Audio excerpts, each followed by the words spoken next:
Hello and welcome back to MMA Crypt's Fighting Talk. The title for today's show will be GSP vs Hendricks. Who really won? Joining us once again on the show will be MMA Crypt's Brian Hunt and a newcomer on the show, Mr. Derek Love. For today's show, we'll be going 5 hard rounds of latest MMA news for the past few days, headlined by all the major talking points from UFC 167. Brian, are you ready to go? I'm good to go. Derek, sorry to throw you in the deep end for your first show, but you ready to go? You bet. Spot on. Right, let's get it on. Okay, round 1 will be GSP versus Johny Hendricks. Okay, guys, there were a few raised eyebrows last night after the decision was read out by Bruce Buffer. Now, it all hinged on round 1 on the judges' scorecards. Let's get your thoughts first on this, guys. Was Hendricks robbed? And did you score round 1 for GSP or Johny Hendricks? Let's start with you first, Brian. Not robbed. I think we as MMA fans throw that term out there too quickly. As soon as somebody doesn't win that we want to win, oh, they got robbed. That's bullshit. Round 1 was a close round. Me personally, I had Hendricks winning the round. I could see people going GSP, but those elbows he delivered when GSP was going for the clinch, those were heavy, heavy elbows. And I think that really slowed down GSP quite a bit. I think he can't remember what his name is because of those elbows.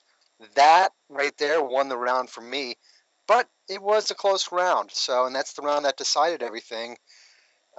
So no, Rob, no. Should he won? Yes, but it wasn't a robbery. Okay, Derek, what's your take on it? I'm completely opposite. I had GSP winning round 1. That was for me, it wasn't hard to pick GSP. I thought he had more aggression and octagon control. Those elbows were brutal, but I think GSP controlled the round. Yeah, for me, he certainly wasn't robbed either, I wanted Hendricks to win last night, so I focused more on Johny Hendricks and what he was doing. I went back today and watched round 1 of the fight, so I had it both equal on the wrestling. GSP controlled the boxing better, I felt, landed a few more clean jabs. Hendricks, obviously, like you mentioned, he landed those powerful elbows early in round 1. If I was a judge ringside, I would have scored a draw, but if he had to lean one way, I would have had to lean towards GSP, just off the guillotine attempt. And, Hendricks did look like he tapped to that too. So, if you had to score it away, you have to really avoid the draw. I would have to go GSP and take the side of Derek. So, did any of you guys see that tap also? Start with you first, Brian. No, I saw some talk about it. It seems like I saw something, but it didn't look like that tight of a guillotine, so I can't see a tap coming. If GSP felt it was halfway tight, I don't think he would have let go of it so quickly. So no, I think it's just hand movement, to be honest. I have not looked at like a replay gif of it though. I think he might have like Tourette's. Did you see him? Like he's talking to himself going into round 5. Like he just mumbles to himself. He's punching himself and stuff. I think he might have had a bit of Tourette's on his arm. What did you think, Derek? I actually rewatched the fight this morning, and it looked like to me GSP let go right as Hendricks was supposedly tapping, so I think it was just him moving. I don't think he was actually submitting. Okay, guys, GSP decided to announce he was taking time away from the sport last night, citing personal reasons. It doesn't look to be permanent. Do you guys think he'll be back? Let's start with you first, Brian. Yeah, he'll be back. I think he's feeling Anderson Silva pressure right now. The pressure on GSP not to get beat is just so high, and I think you saw Silva kind of go a little mental afterwards. Oh, this is good. Wait, no, I want my belt back. Wait, this is good. There's a lot of pressure on these guys, and I think it wears on him. So he'll be back after the scrum. You can kind of see that Dana felt better about it, and you got to give these guys a break after such a high profile fight. So I'm not too worried about it. We'll be back, and we'll see GSP go through another decision because that's what GSP does. No matter how much drugs are smoked in the crypt, I was pretty correct about that one. So You was there, Brian. Do you think we'll be back, Derek? I think GSP will be back for sure. I think the guy deserves a break. I don't know how long he's going to be gone. Hopefully not too long. I don't think we're going to need to vacate the belt or anything. I think he'll be back, in his normal probably fight again in 8 months or so. Well, to me, he looked pretty bummed last night at the presser, to be honest with you. I don't know if that's because his face was like all fucking sore, but he looked really like bummed out, Those reporters kept pressing on at him and pressing on at him. Dana White even got a bit pissed at it. I agree with you guys, it sounds more like personal, and I do think he'll be back. But I do have some slight reservations, like he's lying to us. And is this his way out card? Is this his way out? Like, I'm not retiring, so if I do change my mind in like about 9 months' time, then I can come back and still keep the belt. So that's the way I see it rolling. I think he's thinking about retirement, but more likely will come back. Okay, guys, if GSP is out for over a year, then what do you think happens to the belt? Does Zuffa schedule an interim title fight, or did he strip GSP the title after a year? Let's go with you first, Brian. Well, start. I don't think it's going to be an issue. Maybe after the fight, I was more concerned about it, but after the scrum, I was less. But if he is going to start talking 9 months to a year, yeah, let guys fight for the belt. I was so hard about Rory not wanting the belt. There's plenty of guys that do want the belt. So Hendricks versus Lawler, I'll take that. I'll sign off on that. If Rory was next, well, Lawler just beat the guy next, so why can't he be next? So, and that's an exciting fight. And it's two guys that are going to slug. I obviously favor Hendricks in that fight, but no, don't just put the belt on the shelf for a year. Just have guys fight, and when he comes back, he gets first dibs if he wants it. If not, we'll just continue to move on. Oh, I think they should do an intern title. I don't think you can strip GSP of his title. Like he's had 9 title defenses now. I don't even think that'd be fair to do, even if he does want to take a year and a half off. But I would like to see personally, like the Condit Brown winner versus Robbie Lawler fight for the intern title, and then have Hendricks fight the winner of that fight. Well, I certainly most definitely don't think they should strip GSP the title. Cruz has been out for 2 years and he kept the belt. I think if they were to have two fighters go at it for the interim strap, it would have to be Hendricks versus Lawler or Hendricks versus Shields. I know you're not going to like this one, Brian, but Shields has beat Akiyama, Woodley, and Maya in his last 3 outings. Technically you can throw the Ed Herman in there, but it got overturned. So that's 3 strong wins. You see what Woodley did last night. Maya, he's one of the best in the division. So it's hard to argue against Shields, to be honest with you. I'm not a big fan of his style either, but Hendricks versus Shields, would it sell? Do you think that'll sell, Brian? No, No, absolutely not. No. Derek, would you watch that one? I would, and I'd be hoping that Hendricks retires him. Okay, not a Shields fan there. Alright guys, let's move on to round 2 now. And a guy who's been around the top of the welterweight division rankings for many years. He is Josh Koscheck. For those who don't know, Dana White revealed he received a text message from Koscheck himself not long after his fight with Tyron Woodley last night. Apparently Josh was hinting at retiring, and Dana White has yet to speak to him about this. First off, do you guys think that's a good move for Josh? No, I don't think he should retire. He's getting beat by good guys. He's not losing in prelim fight type of thing. So I always kind of view it as if a fighter is fighting on the main card, no matter the outcome, they're still a UFC fighter. If they want to retire, sure, but they're still a UFC fighter. If the UFC is willing to sell them as a main card guy, they should be willing to take a bad loss. And it's when you start fighting on prelim fights or Facebook fights, you start losing those fights, then you can start looking at the exit. But no, I'm good with him coming back. He's a top 20 guy, borderline top 10 guy, but no, come back. He's good for the sport. Well, I think if he wants to retire, he definitely should, and Dana shouldn't be able to make him fight. But I think he's probably got one more fight left in him. I'd like to see him fight Nate Marquardt, personally. They're kind of in the same situations. Me personally, I like to see him stick around for a while, and I think he should thank his lucky stars that Dana White didn't cut him, to be honest with you.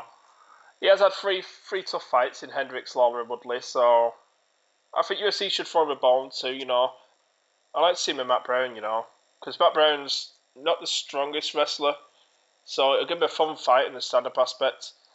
Also a decent name who's just entered the top 10. And sort of get him rolling again, if you know what I mean. So I like to see Matt Brown.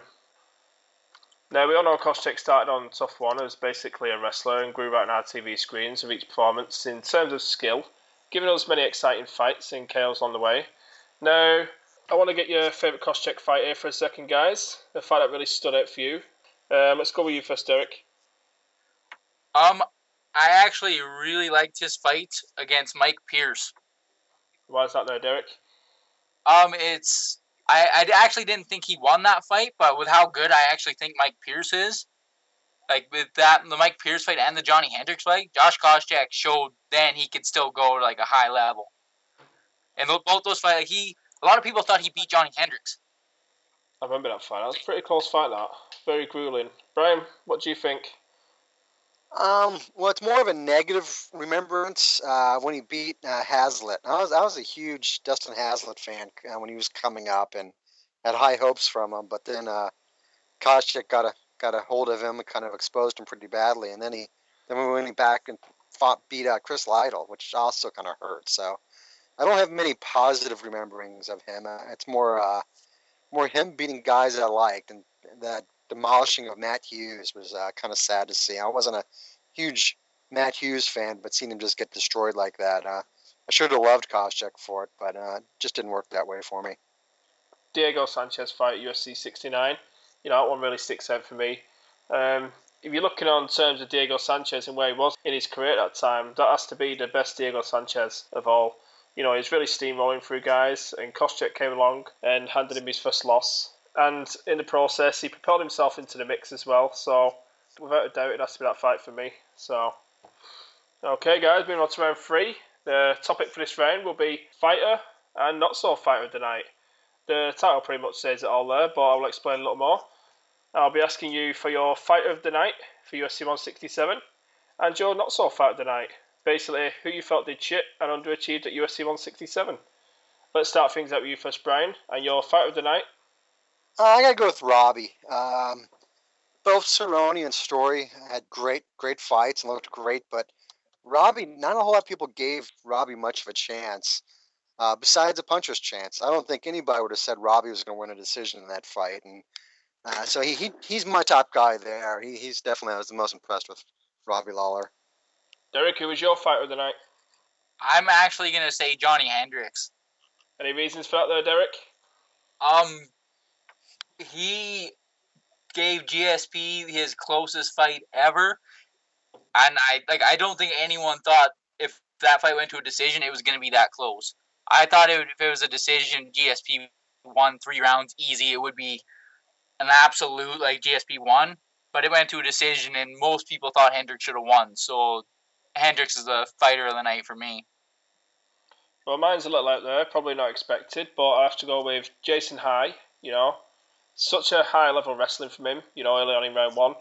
The best bit was when going into round 3, he was tired. He had the bigger, stronger wrestler all over him in round 2 in Anthony Lapsley. And then, you know, he comes off his stool. You can see he's fatigued, he's tired. Lapsley's jumping straight on him. But instead, he just hung on and managed to squeeze himself out there. That showed pure heart and determination. I absolutely loved the fight. You know, it's a joy to watch. And round 3 has kept me on my seat at all times. So, definitely have to go with Jason I. Really impressed with him. I heard about him over at Dream when he fought Dromskis and everybody. It was nice watching him fight also. Okay, guys, we've had our favourite fighters for UFC 167. What about our underachievers? Let's start with you first, Brian.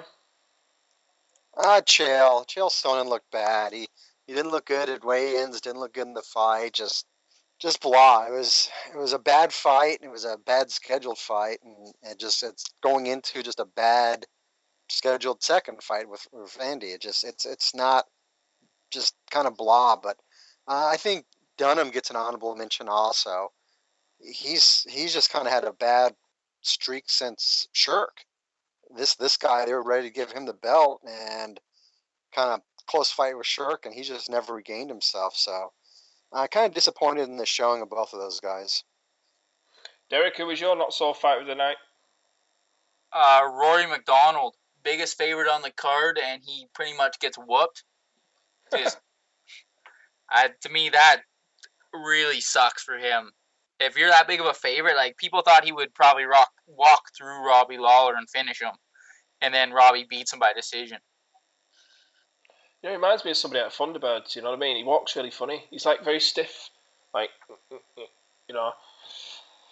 Well, moving on to my not so fight of the night, I have to go with Brian Ebersol. You know, pretty clearly this one. Was he even in the fight last night? You know, he just seemed like Rick Story's punch bag for the full fight. Yeah. He literally did nothing. He walked in and moved in a few angles. I've seen better from Brian Ebersol than that, you know what I mean? Very disappointing last night. I thought he would have beat Rick Story handedly, to be honest with you. I was even expecting submission. So, he's definitely my not so fight of the night. Okay, moving on to round 4. And a strange turn of events. One of our best welterweights is a free agent. And none of the two major companies in Bellator and UFC want him.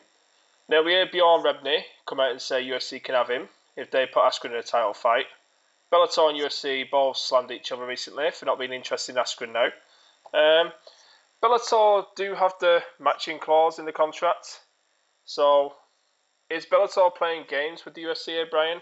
And trying to see what, you know, they can make the UFC offer somebody and then they can counter offer and then keep pushing the UFC up and up and up. Is that what you think they're doing here?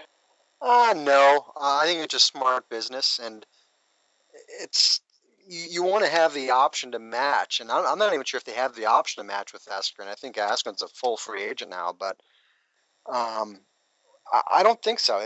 It's smart. You want to have options. Now, where are they playing games with the UFC? No, with the fighters, yeah, because the UFC can throw that pay-per-view percentage out there, and Bellator can't match that. So the fighter gets kind of screwed. But again, always blame the fighters for that. You got to know your contracts. You got to know what you're signing.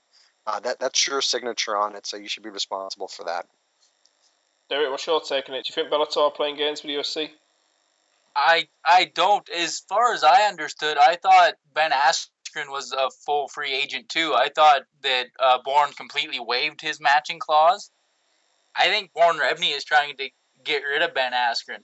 No one is ever going to pay to see Ben Askren fight, and now that he's gone from Bellator, one of those Russians will be the 170 champ there, and people will want to see them fight. The welterweight division will be fun there again instead of watching everybody get beat by Ben Askren.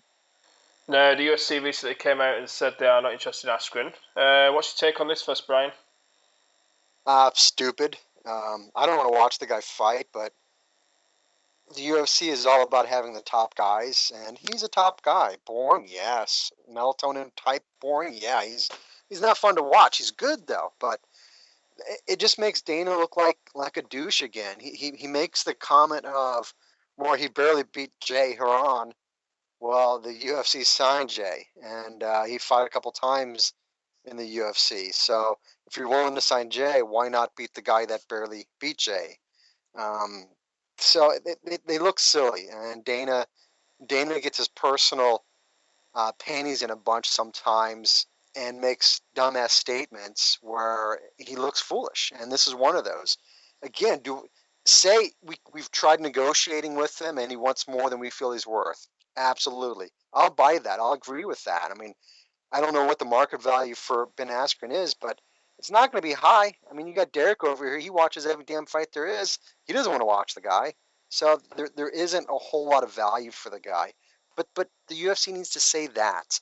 Don't say, well, he's just not good enough. Bullshit. He is good enough. Good points made there, Brian. What's your take on it, Derek? Well, first off, I want to say I have a different perspective on Dana's comments about how he barely beat Jay Heron. The way I see it is the UFC re-signed Jay Heron thinking he was good, and then he got wasted in the UFC, and maybe that's why Dana's saying, well, he barely beat Jay Heron. Jay Heron couldn't even cut it in the UFC, so why would we want this guy who barely beat him? It's just kind of how I see that. And personally, I think the UFC will sign Ben Askren eventually. I think they're just kind of waiting. Hopefully, Ben lowers his price. He's probably asking something stupid like 100 G's a fight. That no one is gonna pay to see him fight. So why would you give him that much? Maybe give him like 15-15 or something. Now, things turned even more interesting in this battle. World Series of Fighting have offered Askren a contract. What's your thoughts on this first, Brian?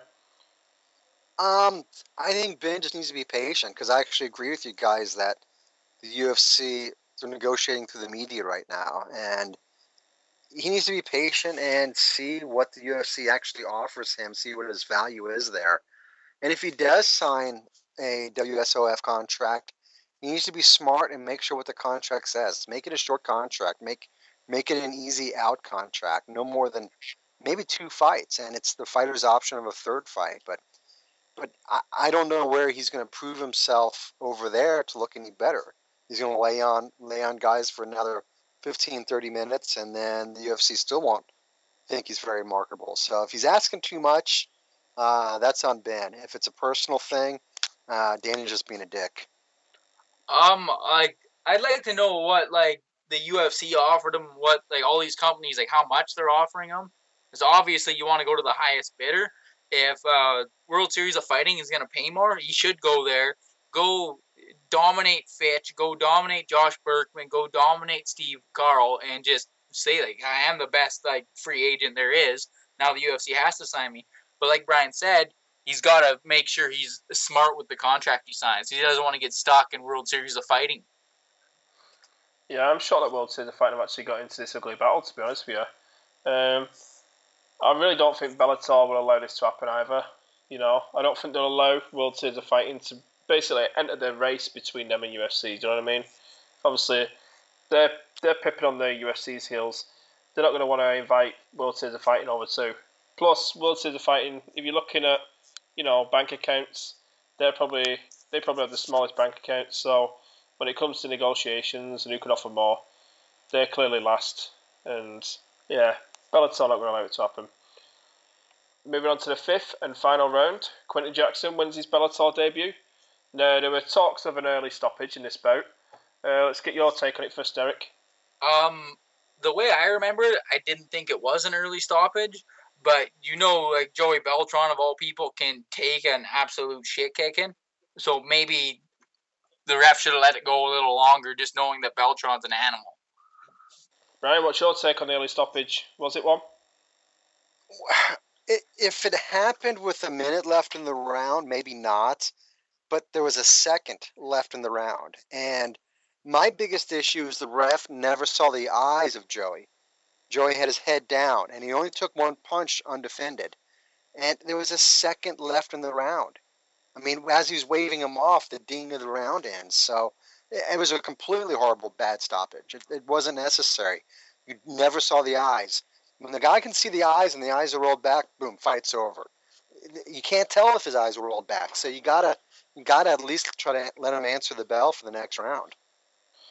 Okay, guys, I can't talk on this one as I'm over in the UK and can't watch the fights until Friday. But can I get your thoughts on Quentin's performance, please? Start with you first, Derek. I didn't think it was like really good at all. He beat a guy who isn't even like who couldn't cut it in the UFC whatsoever. I think Rampage he's gonna keep fighting, obviously, but I really think he's as far as being like a name guy goes, that's all he's gonna be. He's never gonna matter again. Like I don't even think he would win the Bellator light heavyweight title, personally. Brian, what do you make of his performance? Well, the fighting performance or the performance of entering the ring howling and then the performance of howling after the ring and then probably howling in the middle of the night and then he's probably howling right now. I mean, that aspect of the performance is really good if you like the WWE, but it's not the WWE, it's MMA. And I'm tired of it. I'm tired of the tough, angry mug of, oh, I'm so angry, blah, blah, blah. No. Then as far as the actual fighting part of it, yeah, nothing there. They're just blah. I mean, does he beat me up? Yeah. Does he beat anybody in the top 10 of the UFC up? No, not even close. Now, Josh, you guys, do you think this fight was relevant in terms of marketing and the light heavyweight division in Bellator? Start with you first, Derek. I guess so. Like it's Bellator though. How many fighters do they actually have that are even kind of relevant? Like is Rampage probably gonna fight in a tournament? Most likely. Is he gonna win the tournament? Maybe. Does he win the belt? Probably not. I'd love to see him versus King Mo. I really think they're the two best light heavyweights there. But then again, Emmanuel Newton fucking beat him again, so you never know. But I'd still like to see that fight. they're like best of buds now, so I don't see it happening. What do you think, Brian? Relevant? No. Did it matter? No, not really. I can't even tell you who the two champions of the light heavyweight division are in Bellator. I think Newton just got maybe a partial belt or something. I'm not even sure how it all works over there. So I think they got a champ, then an interim champ, and then a tournament champ that might fight the interim champ if he loses to the full champion, and then they cut him. So I'm not sure how it works over there. It's a weird setup right now. I agree with the Mo fight. It's get pissed at each other, sell it like a WWE fight, and it might draw some interest. But I mean, okay, that's Rampage coming off beating Joey, and Mo just getting beat again. It's not that exciting. Their light heavyweight division doesn't offer nearly as much as their lighter weight divisions offer. So Bellator not impressing you there, Brian, with their setup of the titles and the structure? No, when they first started with the tournament thing, I liked the concept, but then trying to have a champion, and then the champion waits for a tournament winner to be determined, and then the champion fights in a non-title fight to keep him busy and collecting a check until the tournament winner can be finished. No, it's too weird. If I like the aspect of having a champion, and then maybe having a 4-fight tourney to fight the champion. But an 8-fight tourney, they can get dragged on a little bit too long. But that part of it I do like. I mean, I think the UFC should do more 4-fight tourneys. It's like, okay, we're kind of at a loss right now. Do a quick little 4-fight tourney for 6-8 months, and see who's going to get next for GSP or something while he waits. Because the champions do have a tendency to wait longer than, except for John Jones, he's pretty active. But yeah, just throw, we don't know who number 1 is. Number 1 versus 4 and 2 versus 3, and they fight again and fight for the belt. But no, the 8-fight tourneys, it's too long to try to keep it active and flowing of any kind of value. Well, as it goes for, was it relevant? Relevant to Bellator, no. Relevant to Quentin Jackson, yes. I feel like he needed a tune-up fight. And after he trained hard for Tito and got in all that shape and prepared for the fight and everything, I feel like not fighting Tito would have been a big, psychological effect. Because obviously you get yourself in peak condition, you're coming off a few losses, you're like, right, I'm in good shape, I'm going to whoop this guy's ass, and then Tito pulls out. He's also fought wrestlers in his UFC career recently. He mentioned that he wanted to fight a striker. So the fact that Bellator gave him Beltran only a few weeks after he was scheduled to fight Tito, so he's still in shape, he gets a striker, and he gets his first Bellator win, and he's first winning, 4 fights? So I really do think that had a big impact on Quinton. And hopefully it sets him up for bigger and better things. We'll see what Bellator can do. There's been talk of Roy Jones Jr. We know he's not going to be fighting Tito again. That's been confirmed. So just have to wait and see. Okay, sadly that wraps up the show today. Be sure to keep following us on Twitter at MMA Crypt for your latest MMA news. Also check out MMACrypt.com for MMA Crypt's fighting talk. Until next time.